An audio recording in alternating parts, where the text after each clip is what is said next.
So I have next to me one of the most interesting, most exciting Maud Lewis paintings that we have ever handled at Miller & Miller Auctions. We're calling this Man with Lobster Traps. Now, Maud Lewis, she painted in serial images, so she would choose certain images that she liked and she would paint them over and over again, and all of them are slightly different. This, however, is an image that experts agree is unique. There's never been another image shown like this. Now, the interesting thing about this particular piece is that if you look on the back of this work, you can see the writing of a man by the name of John Kinnear. Now, John Kinnear is a legend. You can see his handwriting there. What John Kinnear did that made John Kinnear famous was he was the first to help Maud Lewis by sending her supplies like pre-prime boards. He and his daughter Sheila would send Maud Lewis pre-primed boards so that Maud could do what she did, and that is paint. And so in exchange for sending her supplies, Maud would on occasion send John Kinnear painted boards. The boards that he sent her painted and returned. And this is one such work. But that is only the beginning of the story.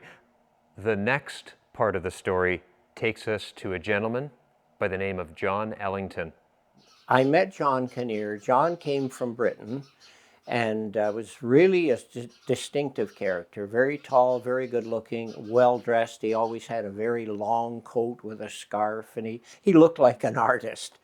And I realized very early he was extremely well trained. He came by the shop one day and expressed the idea of getting a tie tack. And he absolutely loved the tie tack, tried it on, and then of course we came to the money issue, and I knew John didn't have a lot of money, so he proposed, he was kind of short of cash, so he proposed a painting, trade a painting for the tie tack, which I thought, yeah, excellent idea, and so I said I'd have a look around.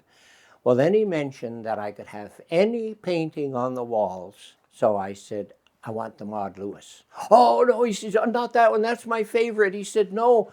He said, and I said, John, that's what you said to me. That's what we talked about. So he reluctantly let me have the Maud Lewis. She had a marvelous eye and the composition of that one is extremely well. And that's why John picked that one as his favorite. The composition is amazing, and it's so different from all the other things that she was doing. This is one of many Maud Lewis works featured in our October 14th folk art sale featuring Canadian artists post-1950. Check it out online or follow the link below.